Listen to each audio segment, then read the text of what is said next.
بسم اللہ الرحمن الرحیم۔ اعلیٰ ترین صدقہ یہ ہے کہ ایک مسلمان علم سیکھے اور دوسرے مسلمان کو سکھائے۔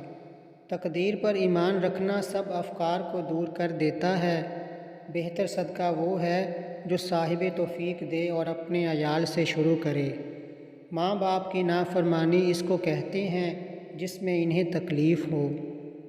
میزان اعمال کو خیرات کے وزن سے بھاری کرو۔ خاموشی غصے کا بہترین علاج ہے۔ امتحان میں کامیابی کے لیے یا علیم کثرت سے پڑھنا مفید ہے۔ ہر وقت کا مراقبہ یہ ہے کہ ہمارا اللہ تعالیٰ سے معاملہ کیسا ہے۔ میں اور میری امت کے پرہیزگار لوگ تکلف سے بری ہیں۔ حرام چیزوں اور باتوں سے بچتے رہو تو نیک بن جاؤ گے۔ قرآن پاک آپ سے کیا کہتا ہے؟ کسی عالم سے باقاعدہ عمل کی نیت سے پڑھیے۔ اقرار جرم مجرم کے لیے بہت اچھا سفارشی ہے۔ نماز کامل تب ہوگی جب سنت کے مطابق ہوگی۔ پسند آئیں اتنی مدینے کی باتیں کہ اب یہی ہیں میرے جینے کی باتیں۔ قرآن پاک کی ایک آیت سیکھ لینا 1000 نفل سے بہتر ہے۔ میرے صحابہ ستاروں کی مانند ہیں۔